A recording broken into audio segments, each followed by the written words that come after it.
Hey, big family. Whew. What a week already. It's been busy. So I just got done getting back from Louisiana from picking the girls up from spending a week at their friend's house. They had fun. They had a sleepover with one of their good friends. She's awesome. She's a great girl. Y'all have seen her on the videos before. Her name's Adea. And so they spent the week with her. They had fun. They stayed up late, karaoke, the whole shebang, the whole teenage girl thing. Oh, they had a good time. So now they're back. They're exhausted, but they had a great time. Here shortly, in about a week, the girls are going to be going to a girls' camp. It's a young women's camp for the church. So they get to go do that. So they better rest up for a few days before they got to go do that. And then after that, they have a youth conference thing, which they do through the church. It's another church event, but it's like...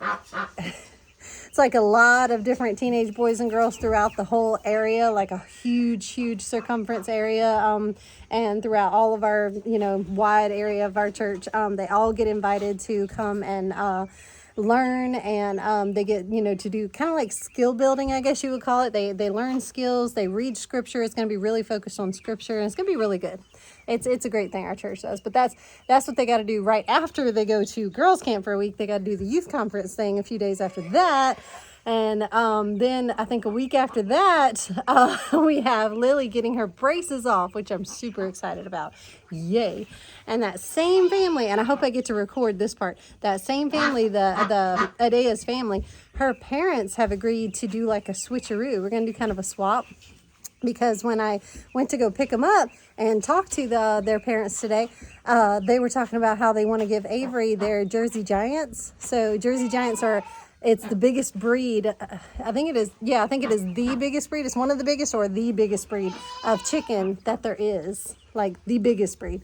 And these are giants, just like their name says, Jersey Giants. And Avery has always wanted that breed. She's always wanted Jersey Giants. Well, they're getting rid of some just because they're downsizing their flock and they're changing their flock. And, flocks of birds are very personal. They're very personalized, just like gardens. It's always changing. It's always evolving. You're always adding to it or taking away or tweaking it or making a flock very personal to your needs. Well, they decided they need less Jersey Giants. So they're going to give us some of the Jersey Giants, but not just give us. We're going to do a switcheroo because I have something that I need to not be here on our homestead anymore. So it's a natural part of farming and a natural part of homestead life that when you breed animals, you're going to get too many males. You breed chickens, you're going to get too many roosters. You breed goats, you're going to get too many bucks. It's a natural part of the farm life. Well, we have a couple too many bucks. We've got Henry who needs to go to a good home, to someone who I prefer him to go to someone who wants specifically a breeding buck. So I'm looking for someone who is wanting that specifically. So I'm holding on to him until I find a good herd for him to go to be a sire for them. But Adea's family just wants a goat because they have this area. They've already got an area prepped and ready and fenced, and it's got trees and it's got weeds, and they just need a goat. They're ready to have a goat in there to eat it down and everything. So I have a buckling. I have a boy goat from last season, from last kidding, that is now a little older, and he needs to go somewhere because he's coming up on breedable age here. I think he might be a little past it, actually. Breedable age, which is not good because we have our breeding buck. We have Capri Sun. We have the breeding buck that we want to have for our herd, and we're good on bucks. So got to do something with that buckling. So I was like, I see how we can help each other here. I see how we can do a little trade-off here. So we get the Jersey Giant chickens and they get a goat. So I'm going to be on next month when I go to take Lily to get her braces off. I'm going to be doing that switcheroo in Louisiana. I'm going to get some chickens and I get to offload a buckling. So yes, win-win, right? Y'all, up on this shelf with all these oil cans and stuff. I know we've shown you this spot before. It's like their favorite spot because it's all protected. It's got the shelf over it. It's got the walls around it. It's actually the perfect broody mama spot, except that it's on a ledge. It's on a shelf, which is not like the safest place because the babies can fall down whenever they hatch. But the chickens love to lay their eggs here. And y'all have seen us film chickens in this spot quite often. But this Wyandotte, man, she's just, yeah.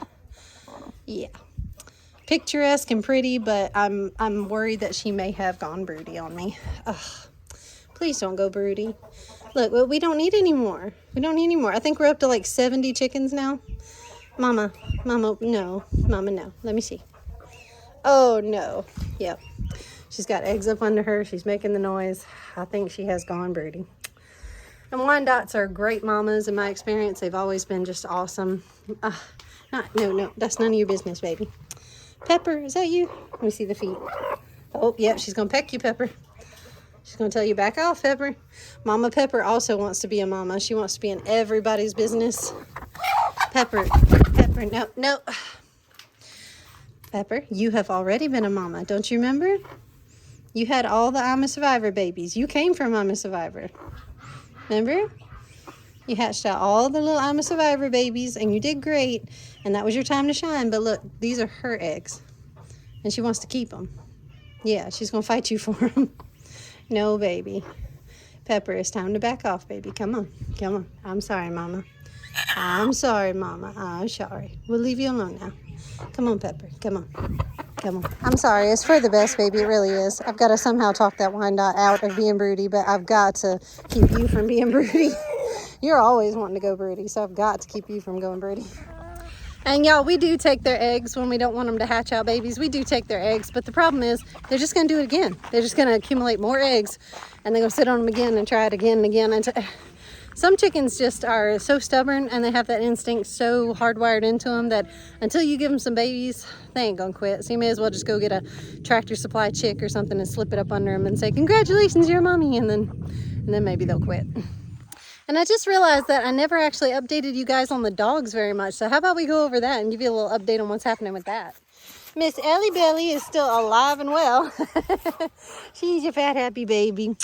But she's also still looking for her forever home. So if anyone wants her, please message me and let me know, because she will be going with me probably to the next fundraiser on this upcoming Saturday.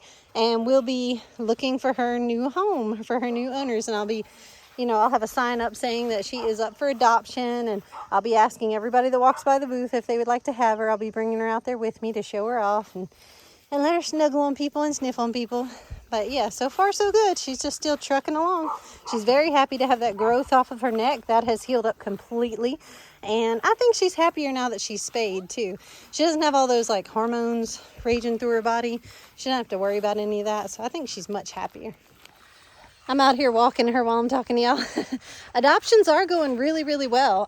We got 3 dogs adopted. I think I told y'all that. We've already found 3 dogs new homes. And so hopefully we can get all of them new homes, because that's the idea, right? That's the goal. We're not a keep them forever type facility. We are a rescue and a shelter that adopts them out to people. So we're trying to house train them, get them used to people, get them family ready, and then find them a new family. That is the goal. So we've already done that with 3, and we have gotten a cat adopted this week. You remember Charlie? You remember my laundry room kitty that was supposedly the barn cat, but then wasn't really a barn cat. Sweet, snuggly, belly rub loving, just a snuggy cat, my good old Charlie. Well, he found a wonderful family that was looking for a grown-up indoor cat that was snuggly and would use the litter box, because they had lots of trouble with cats not using the litter box and cats that just wanted to run away and be outdoor cats and be free, and they had all these troubles with cats. And I was like, you're not gonna have any of those troubles with Charlie. I said, I've got the perfect cat for you. He loves being inside. He loves his blanket. He's happy inside. He does not want to go anywhere. He's just a chill buddy, and that is his speed right there. He's just chill, snuggleable, and just loves the belly rubs and the kisses, and you feed him and he's happy, and he definitely uses the litter box. So they took him home, and I think he's going to be really happy with them. And Brutus and Daphne are 2 laundry room dogs. They are actually still living in our laundry room. I'm working on that. We're either going to get them a new home, or we're going to get them transported up north to a new facility so that they can get a good home. Either way. But right now, it's walking time and potty time. All right, guys, it's time. Let's do it. Yeah. Y'all, can I just brag on Jackie for a second? This is one of the biggest wins and the biggest transformations of a dog that I think I've ever witnessed or been a part of. Jackie right here, her previous, hey baby, hey Snoogies, her previous owners warned me that if she ever gets out of her area, of her pen, she will kill my chickens, because that is what happened at her previous owner's house. They had built her a pen, or built her an area. Oh, she's going potty for a second. They had built her an area, and she had jumped out of it, or gotten out somehow, or jumped the fence, or something, and she had wiped out their chicken flock. Now we are big advocates of, you can't blame the dog for doing what a dog does, and for, you know, going after prey, because it's a predator, and a dog is a predator. A dog does eat meat, and everything likes chicken. Everything eats chicken. So in the wild, that is what they do, and you can't blame the dog for that. So we don't hold any animosity against her for that. She was just doing what she does. But they did warn us, which was great. That was fair warning.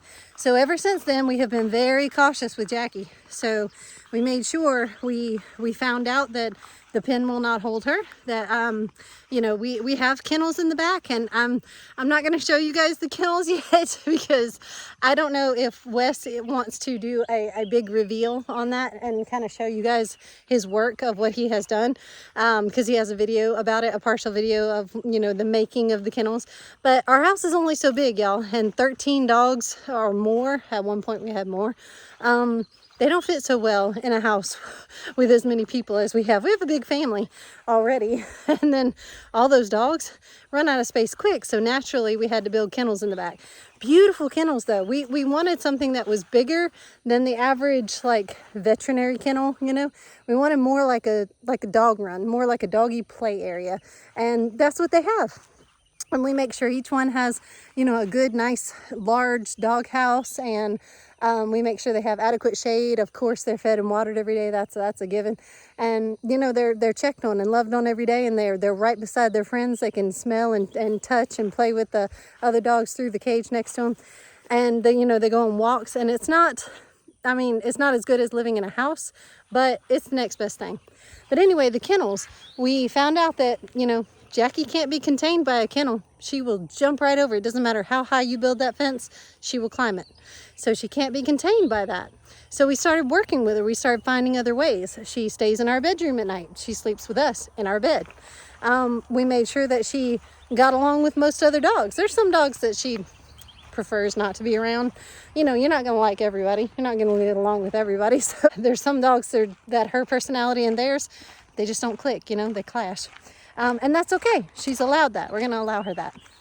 So we just avoid those dogs in those areas, and we make sure that she socializes with the ones she wants to socialize with. And we worked with her outside. And y'all, let me tell you, it worked. I didn't know if it was going to work. I've never actually trained a dog to do this, but it worked. I slowly started, you know, I've been taking her out with me, walking around the farm, keeping her with me right underfoot, and calling her to me, you know, on the leash to come closer, stay with me, stay with me. And she wants to stay right by my side. She doesn't want to wander off. So then one day I tested it. I had the leash ready, and I was ready to run to catch her if I needed to.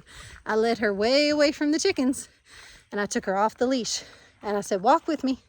And I had her walk with me and stay with me. She didn't leave. She never once tried to wander back or go get the chickens or anything.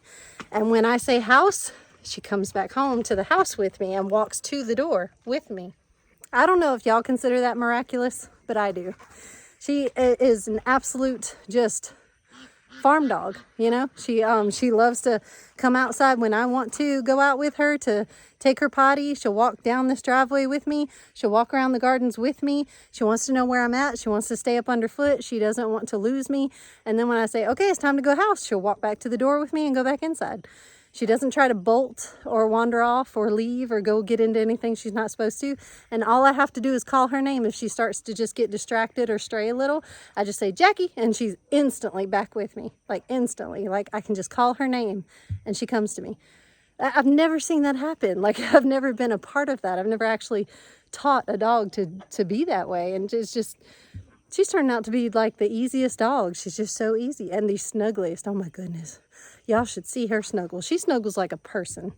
I'm not lying, like a person. Like she wants to put her paws around your neck and hug you up tight and put her head on your chest and then put her face to your face, like real close, and put her nose to your nose.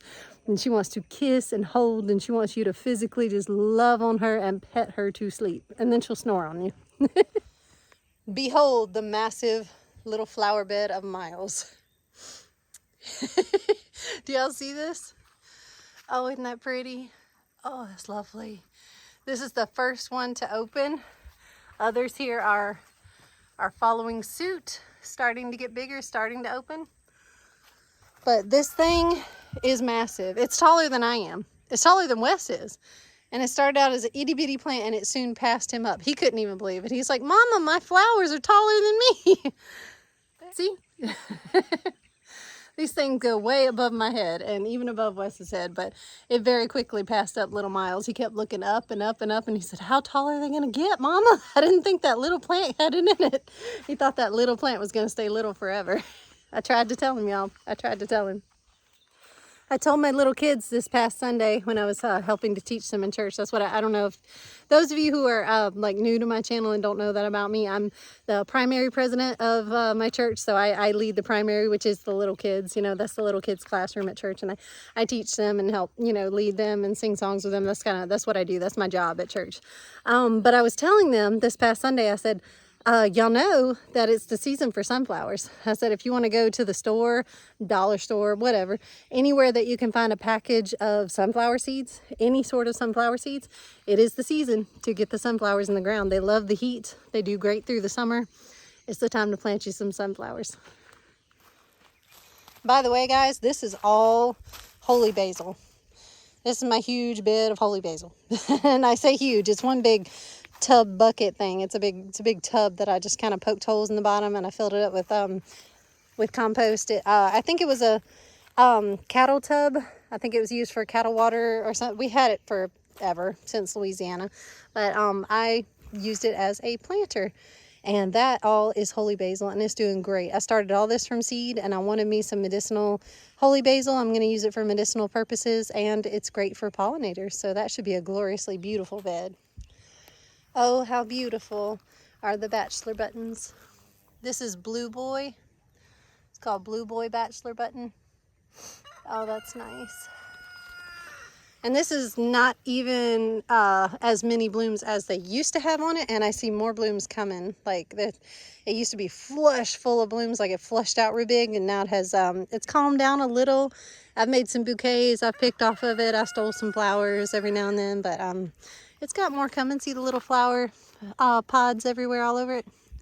And again, the pollinators are just like, you can hear this bed humming and buzzing in the mornings. Oh, I need to get out here and pick some more zucchini. Dang. I thought I had like another day, but I guess I don't. I need to get these tonight before they're like baseball bat size. The celosia is jamming, y'all. It's passed up the plantain. The plantain's kind of gone to seed here. It's shooting up seed pods, and still got the leaves down in there that I harvest for medicinal use. And I've freeze dried a lot of this already, but here comes the basil. It's just fluffing out and bushing out real big. And just the celosia colors are just glorious. I love the pretty celosia. Celosia is one of my favorites, I have to say. I'm very, very pleased with how that turned out. That was how I was hoping that would work. Here we go, plantain and little celosias, and then big bushes of basil and celosia sticking up all through it, and that's kind of how I pictured it. This bed is just nothing but basil and marigolds. I don't know which one's going to get bigger and bushier, the marigolds or the basil, because there's a lot of both. And that one cucumber that took over the head of that the headboard of that bed frame. Oh, they're starting, finally. They're blooming. My zinnias, oh, that's a pretty color. Yeah. The zinnias are coming out, different colors. I planted all different colors in here, so it's a mix, but I see them all trying to bloom here. So it's coming. All the zinnia blooms are coming. This bed's going to be full of color and beauty. Is it weird that I have pumpkin vines just kind of everywhere in the rows of my garden at the moment? I have pumpkin, look, just going nuts. Y'all see that? Pumpkin is everywhere. And so is the watermelon. I've got watermelon spilling out of some beds right here. I've just got pumpkin and watermelon vines just kind of spilling out everywhere. I just thought I didn't have room in the other beds, you know, for all the pumpkins and watermelon plants that I still had. I still had some baby plants that I wanted to put in the garden somewhere. So I just kind of stuck them in random spots and then let them do what they do. So I'm going to be crawling and tiptoeing around pumpkin plants and watermelon plants here in the aisles of my garden here pretty soon. This is my favorite basil, the opal basil. And y'all, if y'all remember on the other video that my rest of my opal basil I had planted around here got destroyed by some dogs that just kind of don't know how to behave themselves in my garden beds. But we fixed that, and this is the opal basil that I have left. But this by far is the prettiest, best smelling, most medicinal and healthy for you, but my favorite basil. Isn't catnip pretty when it goes to seed, y'all? All these pretty little blooms. I know it looks rough and haggard as a plant right now. It's kind of like falling to pieces. It does not like this heat at all. But it's blooming now. It's gone to seed, and it's just, the blooms are everywhere. Those are beautiful. It really is pretty. Good morning, big family. It is the next day. Beautiful day once again. We're having a lot of clear skies and just blue skies and sunshine, and it's lovely. We actually do, well, need is relative. We could use some more rain. We could use some watering of the gardens that I don't have to do by hand and with the hose, but I'm not going to complain. It's blue skies and sunshine, and I'm not going to be sad about that at all. I'm walking up the driveway right now to go get the trash bins because trash day was yesterday for us, and we got the empty trash bins up there. I got lots of things to throw away, so I gotta walking down. Sometimes y'all see me drive the tractor down to get the trash. It is a long driveway, and sometimes I get lazy and want to ride the tractor and use the machinery and technology to help me do my work in a more convenient way. But there are those times when I just want to take that pleasant walk down the driveway and just enjoy it and just go get my trash bins myself and just walk them down by hand and, you know, do it the old-fashioned way. There is definitely a time and a place for the old ways of doing things, that's for sure. This is a beautiful walk. I feel good this morning. It's going to be a good day. And I've got some things planned to do today. I'll show you in a minute. Biscuit, you going to come with me? Biscuit, what you smell?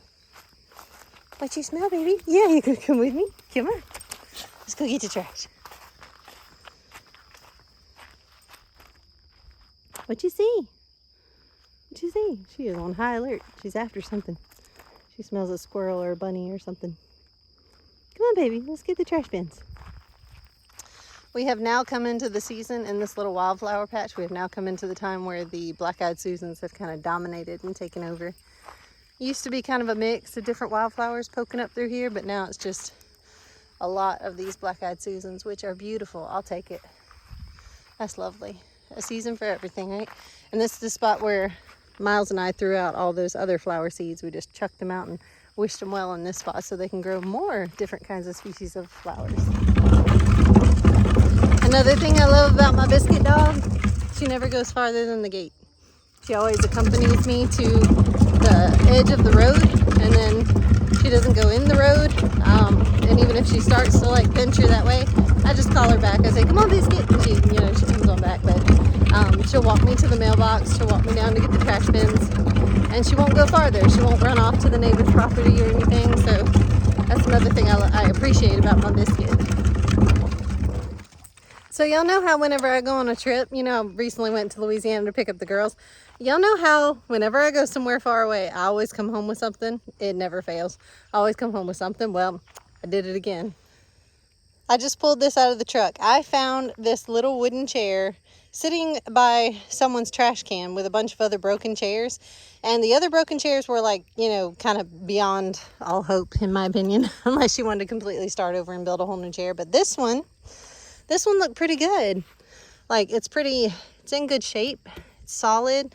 It's not actually falling apart. The only thing wrong with it, it doesn't stand up because those back legs, those back pegs are cut off. They're broken off. So I looked at the other chair and I looked at the perfectly good back pegs on it, and I thought, what if I could do something with this? Like, what if I could swap them out? Can I swap out those old broken back pegs for these good ones? I don't know. Could I make something work there? Use some tools? Try my first experiment at woodworking?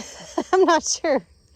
But I mean, it's a free little wooden chair by someone's trash can that nobody wanted. So I mean, I can play with it. I can tweak it. I can break it. I can mess up, and who cares? It was a free wooden chair. But if it works, though, if it works out, if I fix this chair, this could become another garden chair for me. And y'all can probably tell I do love wooden chairs, like metal chairs and other kinds of chairs, and the Adirondack chairs, or however you say that, Adirondack or something.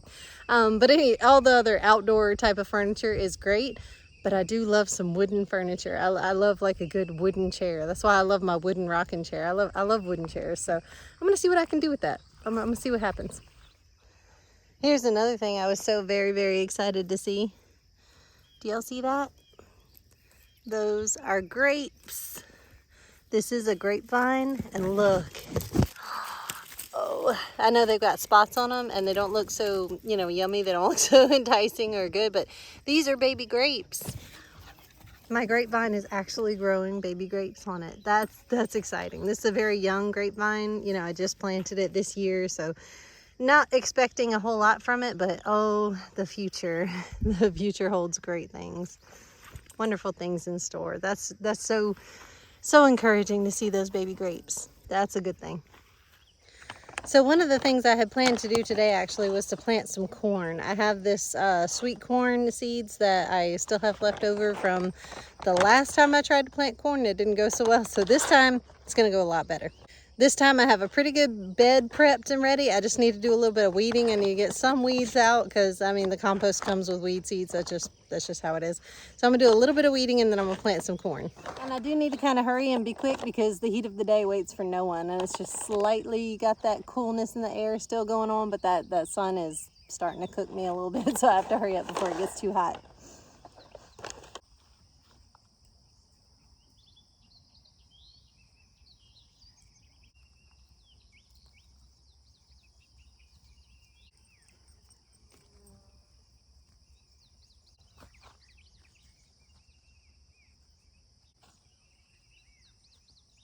Okay, I got all these weeds out of the bed. I think I'm ready to plant now. So I'm gonna go ahead and just use my handy dandy little single tine hook, and I'm just gonna make rows down the bed. I'm just gonna do maybe, I don't know, what you think, maybe 5, 6 rows. They only need to be yay far apart, close together with corn is okay. And it's a small bed. I'm not doing like rows and rows of field corn. It's a small little patch of sweet corn. So I'm just gonna do a few rows in here and put the seed in.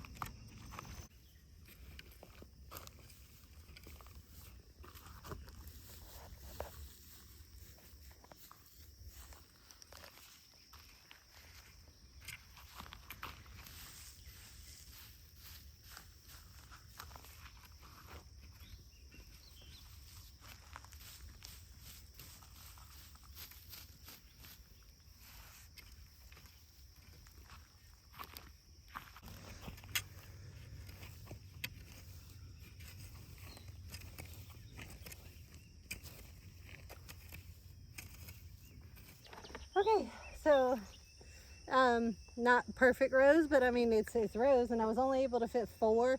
I could have squished it into 5, but those would be like really narrow rows, and I'm like 4 is fine. 4 rows is good. So I'm gonna go ahead and plant the seed. And yes, y'all are probably cringing at me. I am planting heavy with this corn seed because this corn seed is not exactly new. We didn't buy it recently. We bought it a while ago. It's 2, maybe going on 3 years old now. And the seed doesn't last forever. So the germination rate on it is probably spotty at best. And I can always come through and thin this later. I'm okay with thinning it out. But I want to get good germination rate, so I'm planting it really heavy. And I'm okay with that.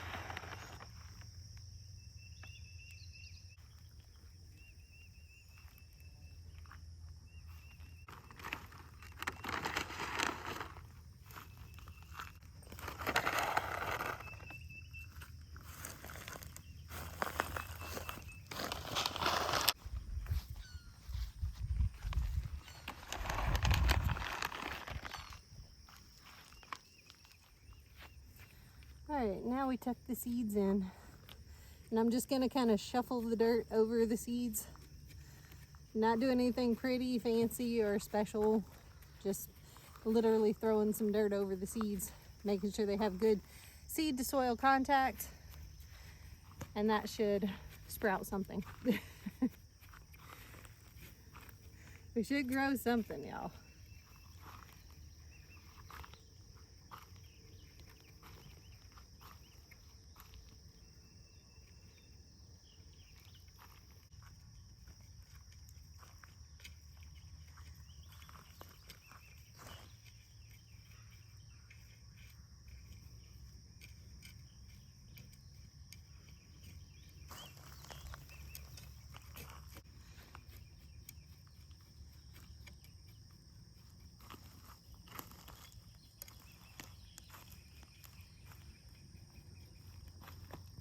Okay, y'all, that was probably the quickest, laziest, sloppiest way that y'all have ever seen anybody plant before. That was a very just quick and easy way to throw some seeds in the dirt and shuffle them around, and then I'm going to water them in and call it good. But I found that it works. Maybe lazy gardening really does actually work. And just a no-till method, just an easy way to plant a little bit of corn. And I'm not looking for anything fancy, like I said, nothing special. We do have crows around here. Crows are I haven't seen a whole lot of them, like not whole flocks of them, but I have seen some crows on the road and out here in the fields and stuff. So I am going to be on the lookout for that, because crows will pull up your tiny baby corn as it comes up, especially as it grows. They'll find the seed if they can, but if you buried it good enough and then it sprouts into a little corn sprout into when it's just a seedling, they'll actually pull it up and they'll eat the kernel off the bottom that it just sprouted out of. So they'll rip all your corn up and you won't have any corn. So I'm going to be on the lookout for crows, and I'm also maybe going to talk my family into making a scarecrow. Maybe we can actually get together and like make one. I'm going to YouTube that. I'm going to look into how to build a scarecrow, and I think I'd like to make one and put it out here. But thank you guys for coming along with me past couple days. This is what I've been doing to keep busy, and I'm really excited about everything that's coming to fruition here and all the harvests that we're getting. Speaking of which, I got to go harvest again some more squash and zucchini. Got to harvest every day. But I love you guys, and I'll see you on the next one. Bye.